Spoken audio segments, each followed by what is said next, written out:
Astaghfirullahaladzim, astaghfirullahaladzim, astaghfirullahaladzim. A'udzubillahi minasyaitonirrajim. Bismillahirrahmanirrahim. Alhamdulillahirabbil alamin. Allahumma shalli ala Muhammad wa ala alihi Muhammad. Allah wahdahu la syarika lah, Muhammad abduhu wa rasuluh. Tawajjaha syusyiriyah fa innaka mansura. Ya Allah, ya Tuhan kami mohon keampunan daripada-Mu ya Allah. Kami mohon kerahmatan-Mu ya Allah. Kami mohon taufik dan hidayah-Mu ya Allah. Ya Allah, ya Tuhan kami, ampunilah dosa-dosa kami, dosa-dosa kedua orang ibu bapa kami, dosa-dosa kaum keluarga kami, dosa-dosa guru-guru kami, dosa-dosa kaum muslimin dan muslimat. Ya Allah, ya Tuhan kami, Kau permudahkanlah urusan kami di dunia dan akhirat ya Allah. Jadikanlah kami manusia yang sentiasa bersyukur kepada-Mu. Jadikanlah kami manusia yang sentiasa mencintai-Mu ya Allah. Ya Allah, ya Tuhan kami, jika kami dipanggil oleh-Mu ya Allah, tempatkanlah kami di kalangan orang-orang yang beriman dan beramal soleh. Masukkanlah kami ke dalam syurga-Mu ya Allah, syurga yang paling istimewa ya Allah. Dan masukkanlah kami tanpa dihisab ya Allah. Masukkanlah kami dengan rahmat-Mu ya Allah. Kami memohon kepada-Mu kerana Engkau lah yang telah menciptakan kami. Engkau lah yang maha berkuasa, Engkau lah yang maha pengasih, dan Engkau lah yang maha penyayang. Engkau lah yang satu-satunya yang kami sembah, yang kami minta pertolongan ya Allah. Subhanallah walhamdulillah wa la ilaha illallah wallahu akbar wa la haula wa la quwwata illa billah al-aliyyil azim. Amin amin rabbana astagfirullahalazim. Alhamdulillah. Tuan-tuan, saya minta kerjasama sikit supaya kita dapat ke depan sikit. Jadi bagi orang perempuan kat belakang tu boleh ke depan sikit, sebab saya hari ni nak bergantung pada slide. Jadi dia ada bagi ruang sikit, InsyaAllah.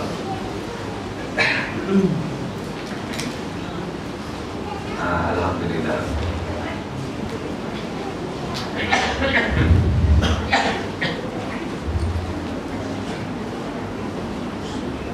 Yang belakang wanita kalau boleh depan sikit ya. Boleh depan sikit lagi. Okay. InsyaAllah. Saya banyak pergi ke masjid ke surau, yang selalu tanya hanya wanita. Kadang-kadang dia bilik dia sebelah sana. Jadi apa yang saya nak tunjukkan ni tak dapat dengar suara je lah. Jadi kalau yang cara tradisional tu memang okey, tak ada masalah. Tapi pada hari ini kalau ditengok kepada slide ini, kita akan lebih cepat faham lah ya. Baik tuan-tuan dan puan-puan, Allahu Akbar. Saya ni dalam kunjungan ke Pulau Pinang. Saya datang 1 hari bulan, besok nak balik. Dan ini kuliah yang ke-10. Tuan-tuan dan puan-puan, saya ni buat keputusan nak datang ke Penang ni 2 bulan lepas lagi. Jadi cara saya ni mudah aja. Saya beli tiket dulu, tiket kapal terbang dulu beli. Kemudian saya masukkan dalam internet, saya akan berada di Penang sekian-sekian hari bulan. Siapa nak jemput saya silakan. Bukan orang jemput saya jemput orang supaya jemput saya. Dan sepupu saya ada kat sini. Jadi hari ni kosong. Saya pun minta dengan sepupu saya, kata tolong cari sikit mana-mana tempat yang nak bagi kuliah. Dan nak jemput saya ni mudah saja, ada 2 syarat. Syarat yang pertama, jangan bayar saya. Syarat yang kedua, orang yang dengar saya bercakap ni tak boleh dikenakan sebarang bayaran. Yang ketiga, saya ni ada diabetes, ada kencing manis, ada darah tinggi. Jadi bila bercakap tu lama sikit, dia kering tegak. Tapi tadi dah 4 jam cakap di balik pulau. Jadi bila kering tegak tu kena ada lah air mendadak sikit. Macam itu. Jadi tuan-tuan dan puan, suara pun dah serak dah ni. Dah 10 kuliah yang ke-10. Betul tuan-tuan, bukan tuan-tuan tak nak bagi air kat saya, tapi setengah-setengah tempat tu dia terlupa. Tapi ada juga yang memang tak terfikir pun. Dah nak bercakap free, air pun tak bagi kan. Dan syarat yang keempat lah, saya minta yang ini minta tolong lah ya. Minta tolong, tapi tak apa dah, saya ada concern kat sini, sepupu kat sini, jadi boleh tahan lah.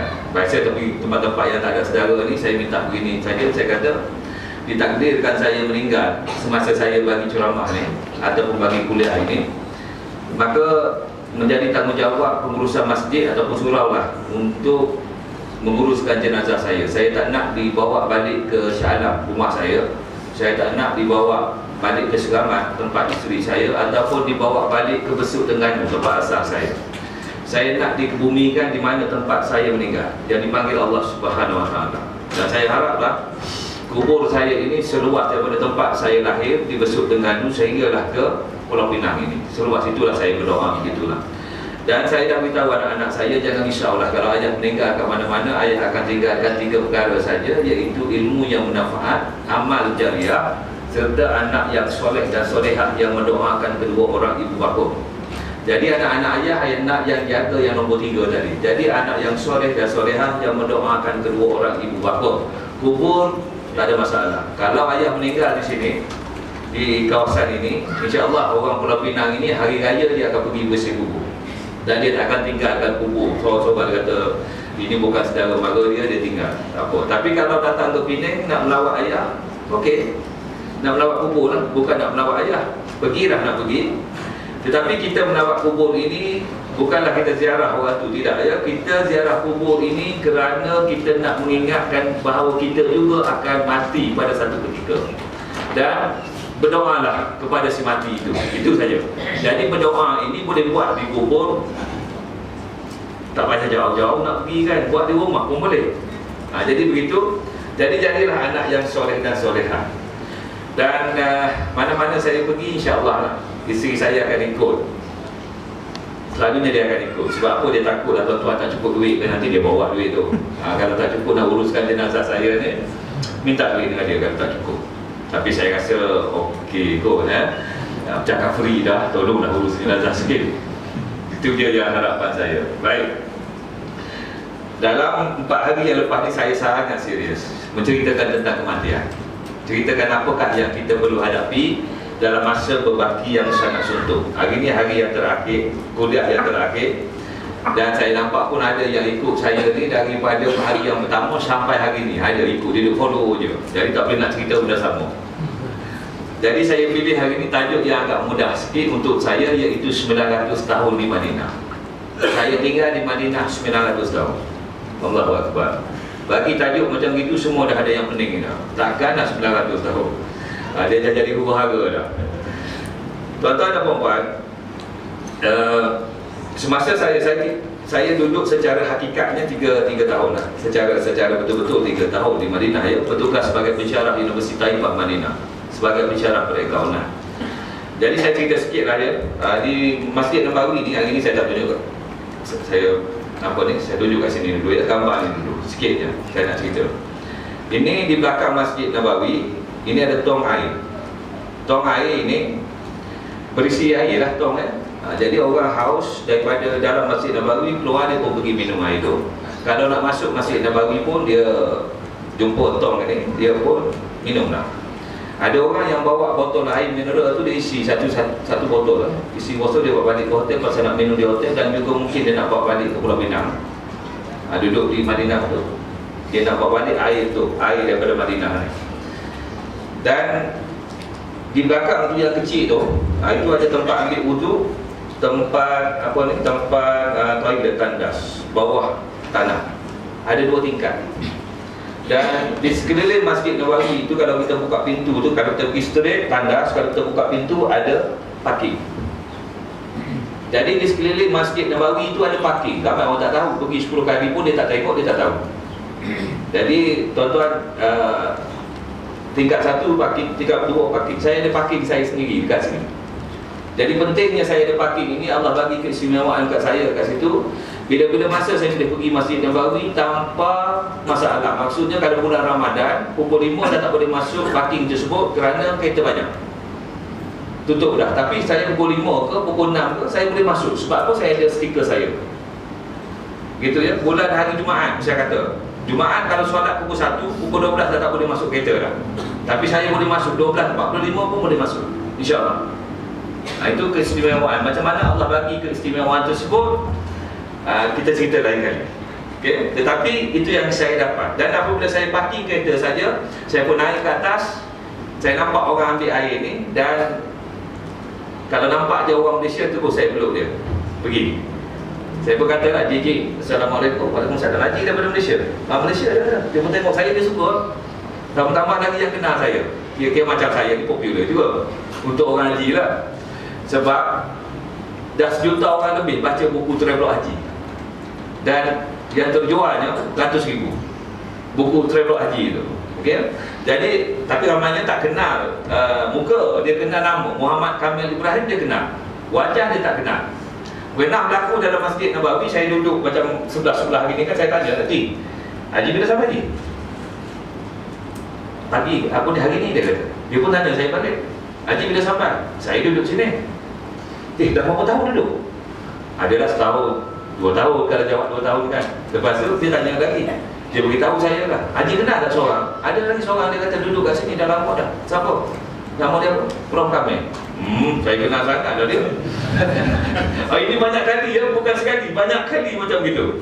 Dan akhirnya bila kita keluar, lepas solat Isyak lah biasanya, bila keluar saja, nak berpisah, saya nak pergi kereta saya, dia nak pergi ke hotel, barulah saya beritahu, Cik, saya lah Prof Kamil, yang Haji baca buku tu. Okay.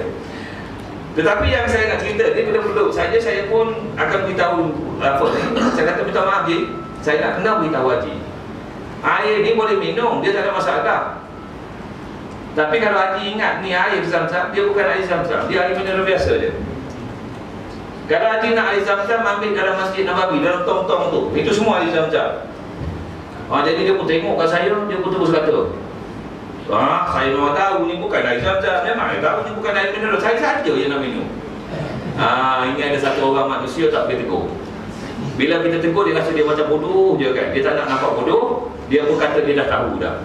Ini satu kumpulan manusia ya.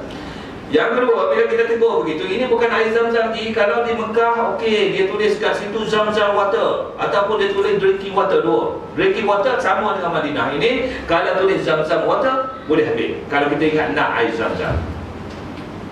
Jadi yang kat sini bukan air Zam-Zam, dalam masjid tu air Zam-Zam. Dia pun tengok saya, ya Allah, terima kasih lagi, mati-mati saya ingat ni air Zam-Zam. Banyak foto dah saya dah simpan nak bawa balik Malaysia. Ini satu kumpulan manusia lagi yang bila kita cerita saja, dia terima bulat-bulat. Dia tak ada takwil-takwil lah. Dia rasa orang dah baik dah tu bagi kat dia. Kumpulan yang ketiga, bila kita beritahu dia, ini bukan air Zam-Zam je, nak ambil air Zam-Zam dalam, kalau nak banyak je, ambil kat pintu nombor 8. Pintu nombor 8 tu nak bawa 10 liter pun boleh. Beratur lah petang basah biasanya. Pergi ambil kat situ. Dia pun tengok kat kita, dia pun kata, syukran, terima kasih. Dia tak jawab apa-apa. Lepas tu dia pergi. Ni orang ini, dia tak percaya lagi tu kat saya tu. Tapi dia tak nak bergaduh. Orang dah beritahu maklumat tersebut, dia kata terima kasih. Dan lepas tu dia pun pergi. Nanti dia akan tanya orang. Tuan-tuan, ini gambar ini saya ambil pada musim selepas haji, umrah belum sampai lagi. Maknanya orang tak ramai. Dan sebab orang tak ramai tadi, dia begini, kalau biasanya orang ramai, ada penjaga kat situ, iaitu yang pakai baju warna hijau. Hari ni yang jaga air Zam-Zam kan, air mineral, dia duduk kat situ. Kalau kata gelas tu kurang, dia angkat, dia baru. Kalau air tu meleleh-leleh, banyak sangat orang, itu dia sesat. Ini tanya dia, pergi tanya dia, Zam-Zam, tunjuk dekat tong tu kan. Dia pun kata, dah, masjid. Maknanya bukan, tidak, masjid. Boleh tanya begitu tuan-tuan dan puan-puan. Jadi, Masya Allah, di Madinah ni, duduk solat dalam Masjid Nabawi ni, tuan-tuan, macam-macam fashion. Serupa juga dengan air tadi. Orang datang daripada Pulau Pinang, pertama kali pergi Madinah, mati-mati dia ingat di Madinah tu semua air Zam-Zam tu. Di sekeliling Masjid Nabawi tu banyak, tong-tong ni semua ada. Semua bukan air Zam-Zam. Kalau di Mekah, dia selang kiri. Baik, saya nak tuan-tuan hari ni nak dengar kuliah saya jadi orang nombor 3. Saya tak nak orang nombor 1, saya tak nak kumpulan nombor 2. Saya nak kumpulan nombor 3, orang yang berfikir dulu. Jangan sekali-kali buat keputusan, dia ni tak betul. Dengar sampai habis dulu, baru buat keputusan. Boleh ya? Barulah kita dapat ilmu ini dengan secara terbuka. Baik.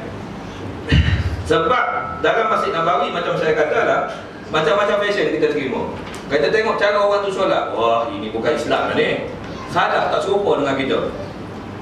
Contoh, saya bagi saya solat sana, solat jenazah, boleh kata 5 waktu aja. Jadi kita solat berapa takbir lah? Solat jenazah 4 takbir. Allahu Akbar, bismillahirrahmanirrahim, alhamdulillahirabbil alamin, Allahu Akbar, selawat, Allahu Akbar, doa, Allahu Akbar. Lepas tu salam. Assalamualaikum warahmatullahi. Dekat Madinah sekali je. Dekat sini 2 kali kan. Assalamualaikum warahmatullahi. Tak apalah tu. Tiba-tiba sudah solat, ada seorang hamba Allah sebelah saya pun datang ke saya. Ji, salah Ji. Solat jenazah 1 takbir je. Saya belajar, bukan belajar. Saya tengok ayah saya daripada kecil 4 takbir. Tengok masjid 4 takbir. Tiba-tiba orang kata salah 1 takbir. Macam mana? Kalau saya bengkeng, saya ni jenis bengkeng juga. Mana adanya 4. Kalau saya gitu. Tapi saya bukan jenis lagu tu. Saya pun kata kat dia, syukran, terima kasih. Pasal apa saya malas bergaduh? Dia tu nak datang nak beritahu kita, tak ada pasal-pasal. Pasal dia tak kenal kita pun. Tapi dia sebab ada ilmu dia tu, dia kata 1 takbir. Habis selama ini orang Malaysia salah ke? Kita semua 4 takbir kan? Saya pun okey, mana bergaduh, saya kata syukran, saya pun balik buka kitab, baca balik. Geram tahu balik tu sekarang. Pasal dia kata kita salah. Buka kitab balik, baca balik. Ya Allah, 1 takbir boleh, 2 takbir boleh, 4 takbir boleh, 7 takbir boleh, 9 takbir boleh. Baru belajar. Sekarang saya tahu 4 takbir pun boleh. Aku lah nak buat 4. Mu nak buat 1, buat 1 lah kan? Tetapi bezanya sekarang, saya tahu kerana atas dasar ilmu. Dulu saya ikut orang. Ini beza dia, itu je. Baik, kenapa saya buat tajuk hari ni 900 tahun di Madinah? Ada ke orang hidup 900 tahun? Ada? Ada kan Nabi Nuh? 1000 tak 1000 tahun? Dulu lah. Zaman sekarang ada tak yang hidup 900 tahun? Baik, Allah SWT bagi nikmat lah kepada saya. Hari ni kita relax sikit lah ya. Lah sana. Jadi Allah SWT bagi nikmat kepada saya untuk berhijrah ke Madinah pada tahun 2011. Allah nanti bagi saya peluang bekerja di Universiti Taibah Madinah sebagai profesor perakaunan. Jadi tuan-tuan, saya cerita sikit lah ya. Saya dapat offer ni. Dia bagi gaji kat saya. Dia tanya gaji saya, berapa gaji prof di UiTM? Saya beritahu dia betul lah, saya tak bohong lah. 15,000 campur semua sekali, saya kata. Dia pun offer saya 15,000 campur 35%. Dekat 20,000 lah. Dia bagi kat sana duit Saudi. Taklah banyak sangat dari segi duit Saudi. Bagi 20,000, saya suka dah naik 35%. Tetapi yang paling penting lagi, saya dapat duduk di Madinah. Kenapa di Madinah ada Masjid Nabawi? Memang cita-cita saya nak duduk di sana. Allah bagi. Sampai saya di Madinah, masuk pergi kerja kat universiti, baru saya tahu saya lah yang paling rendah sekali gaji. Yang 35% tu paling rendah. Sebab dekan ni dia rupanya orang sana, ketua jabatan, dia ada kuasa. Dia boleh bagi gaji basic sama, tetapi naik up 35%, 50%, 70%, 80%, 90%, 100%, 120%, 140%. Yang akhir sekali sebelum saya meninggal kat Madinah, seorang pensyarah daripada UIA dibawa pergi ke Madinah, dibayar bidang farmasi, gaji dia, gaji pokok campur dengan 147%. Tak kira. Dia pensyarah biasa aja gaji 5,000, naik 100%, naik 1.5, 5 campur 5 campur 2.5, jadi 12,500. Ini Arab Saudi punya cara. Okay, ramai orang tak tahu begitu. Sebab itu orang seronok pergi kerja sana. Kalau kat sini gaji 10,000, kat sana boleh jadi 15-18,000. Gitu ya. Jadi tuan-tuan dan puan-puan, tetapi nikmat yang Allah bagi tersebut tak dapat melangkaui apa yang saya rasa dalam hati. Ini yang saya nak cerita pada hari ini, dan menceritakan dengan keadaan persekitaran kita. Saya tinggal di Jabal Uhud. Siapa yang pernah pergi di di Madinah, dia akan pergi ziarah ke Jabal Uhud. Okey, Jabal Uhud ni terkenal kenapa? Perang Uhud. Perang Uhud ini para syuhada kita 72 orang. Syahid. Pasal apa? Pasal dia tak dengar cakap Nabi Muhammad SAW. Dia engkar dengan perintah kedua. Pasukan berkuda di atas gunung di bukit kecil tu. Tengok dah orang kafir dah nak kalah, dah Quraisy dah nak kalah dah. Harta rampasan perang itu nampak. Kerana harta dah tu, pergi ambil harta tu, tinggal bukit tersebut. Jadi Khalid Al-Walid masa tu dia di pihak musuh. Dia tengok keadaan tersebut, terus dia Islam balik. Masa itulah Rasulullah pun hampir-hampir lah kita kata tengok keadaan dia tu. Baik. Rasulullah kata apa Bukit Uhud? Saya duduk di kawasan Bukit Uhud. Dia kata apa? Lihatlah gunung Uhud ini, dia mencintai aku dan aku mencintai dia. Dan diceritakan bahawa Bukit Uhud ini, Allahu Akbar, dibawa daripada syurga dan nak dibawa balik ke syurga. Saya baca lah, saya baca kisah tu, tapi itu tak penting ya. Tetapi ada hadis lain yang Rasulullah kata apa? Sesiapa yang mendirikan sembahyang jenazah, maka dia mendapatkan satu kirat. Kirat adalah kinayah bagi ganjaran pahala yang sangat besar. Jika dia menghadiri pengemuyannya, maka dia mendapat 2 kirat. Kiratnya apa? Satu kirat adalah sama dengan Bukit Uhud. Bukit Uhud ni daripada tempat saya duduk sampai ke jalan ke lapangan terbang, jauh tuan-tuan. Kalau nak pikul Bukit Uhud itu memang tak darat. Besarnya begitu. Tiba-tiba tuan-tuan dan puan-puan, saya telah ditempatkan di sana, duduk di rumah saya, turun pagi-pagi nak pergi ke Masjid Nabawi subuh, ataupun bila-bila masa saja, turun saja nampak Bukit Uhud. Macam mana ya? Tengok. Ini saya turun, rumah saya di belakang, tak ada dalam gambar ini. Dan saya nampak, itu yang nampak itu adalah Bukit Uhud. Dan kalau saya pergi ke jalan besar, saya dapat menara Masjid Nabawi. Tak menangis ke saya? Sebab tuan-tuan, masa mula-mula minggu yang pertama tu, hari-hari menitiskan air mata. Ya Allah, aku duduk kat sini, aku duduk dalam kawasan Bukit Uhud yang Allah, yang Rasulullah kata, Bukit Uhud cintakan aku cintakan Bukit Uhud. Tengok tuan-tuan yang tak biasa pergi. Tuan-tuan ni duduk di hotel ataupun masuk Masjid Nabawi, tak pergi berjalan. Kawasan perumahan orang Arab kebanyakan di Madinah macam gini.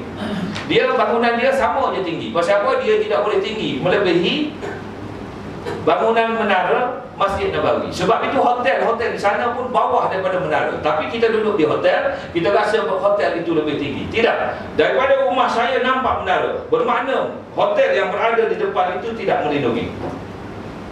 Okey. Ini pintu belakang. Siapa yang pernah pergi umrah, pergi haji, nostalgia sikit. Orang pergi umrah haji, setahun pun tak habis dia cerita. Pergi sekali tu je. Tapi tak kali orang nak pergi umrah, dia cerita dia pernah pergi. Syoknya. Baik, masuk saja dalam, kebanyakan orang Malaysia ada pintu belakang ya. Masuk saja pintu ini, masuk ke dalam, cuba dah toleh ke belakang sikit. Toleh ke belakang. Ni ada yang warna merah macam gini, dia tunjuk waktu solat. Tetapi dia tukar-tukar, macam kita punya tu lah. Ini tak, macam apa, kita kata kita ada skrin tu, dia halih. Tetapi ada satu hadis yang dia tunjuk kat situ. Dia kata apa?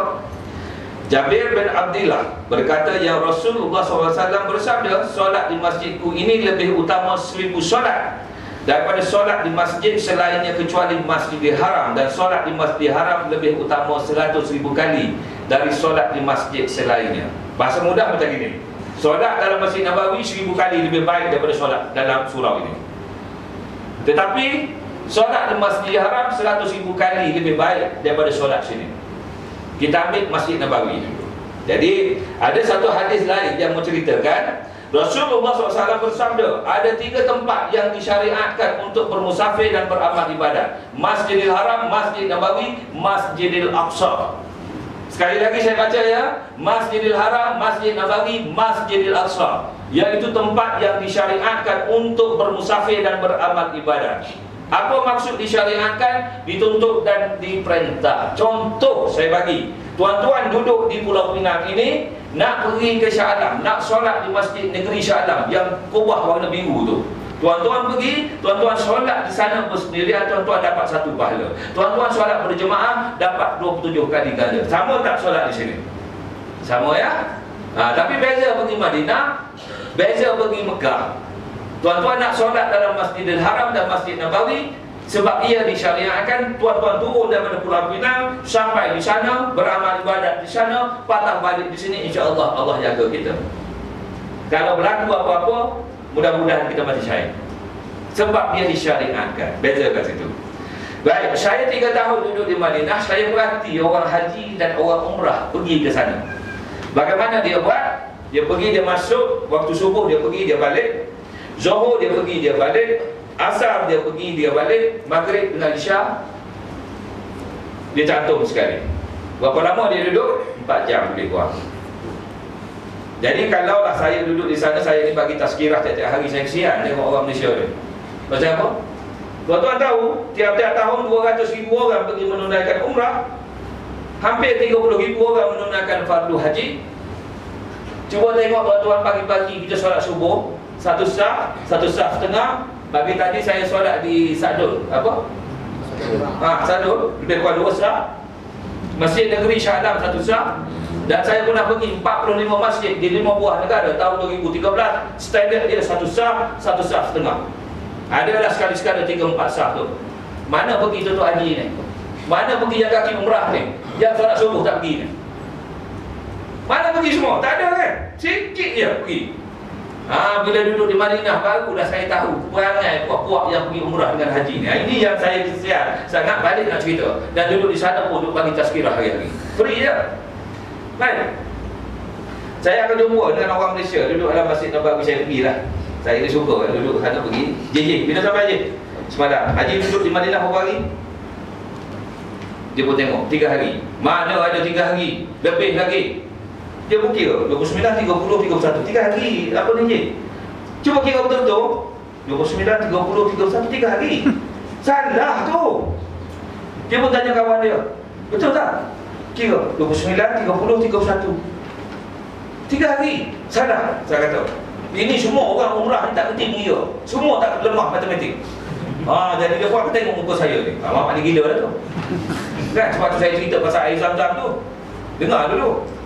Nak tak hari ni saya cerita, saya kata yang bahawa haji 3 orang ini berbeza-beza. Datang kapal terbang yang sama, package yang sama, duduk di hotel yang sama, haji beza, haji beza, haji beza hari. Lagi dia tengok muka saya.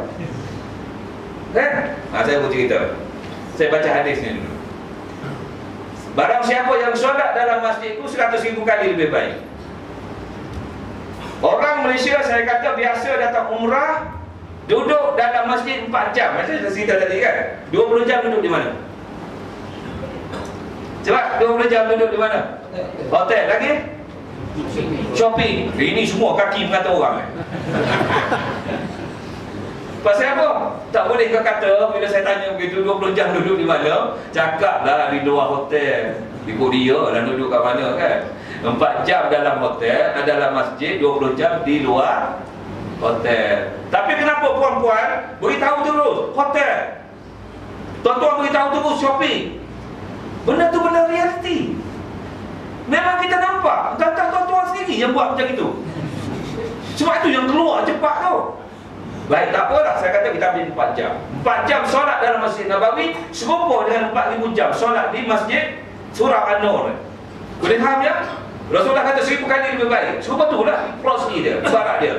4 jam kita duduk serupa dengan 4,000 jam. Baik, haji-haji semua duduk 3 hari. 4,000 kali 3 berapa?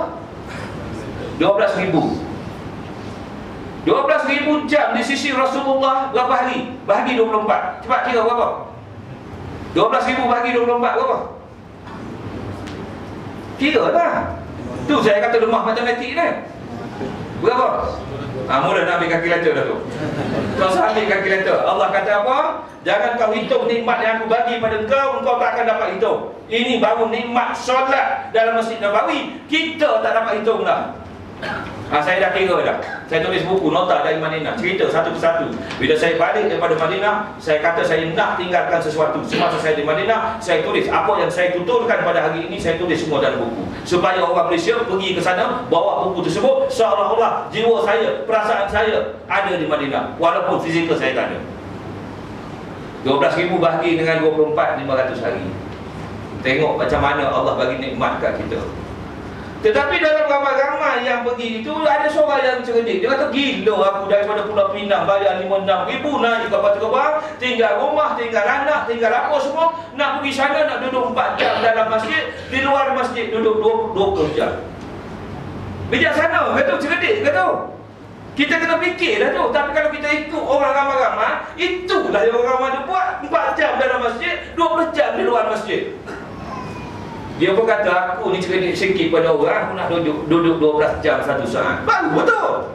24 jam, 12 jam 1 saat dalam masjid, 11 jam, 59 minit, 59 saat di luar masjid.